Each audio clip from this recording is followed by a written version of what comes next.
উদয়পুরের প্রবীণ নাগরিক নন্দদুলাল চক্রবর্তী প্রয়াত। মৃত্যুকালে ওনার বয়স 93 বছর। রবিবার দুপুর 1:35 পরলোক গমন করেন তিনি। বিপত্নিক নন্দদুলাল চক্রবর্তী দীর্ঘদিন ধরে অসুস্থ ছিলেন।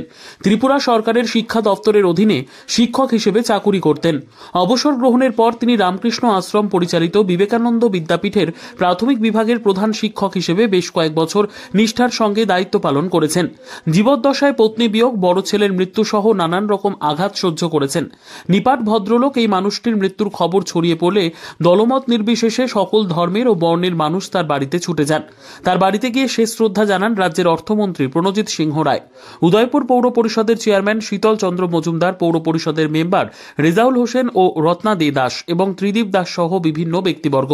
তার মরদেহ বিবেক সংঘের সামনে বিবেকানন্দের মূর্তির পাদদেশে পুষ্পস্তবক অর্পণ করে শ্রদ্ধা জানান বিবেক সংঘের সভাপতি ডাক্তার গৌতম রায়চৌধুরী, প্রাক্তন সভাপতি সম্পাদক রেজাউল হোসেন, অভিভাবক নিতাই বিশ্বাস সহ ক্লাবের বরিষ্ঠ সদস্যগণ।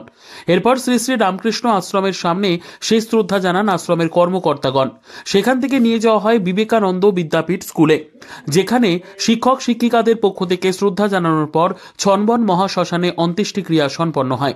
নন্দদুলাল চক্রবর্তীর প্রয়াণে স্বামী বিবেকানন্দের জন্মদিন উপলক্ষে বিবেক সংঘের সান্ধ্যকালীন অনুষ্ঠান বাতিল করা হয়। ক্লাবের পতাকা অর্ধনমিত রাখা হয়েছে।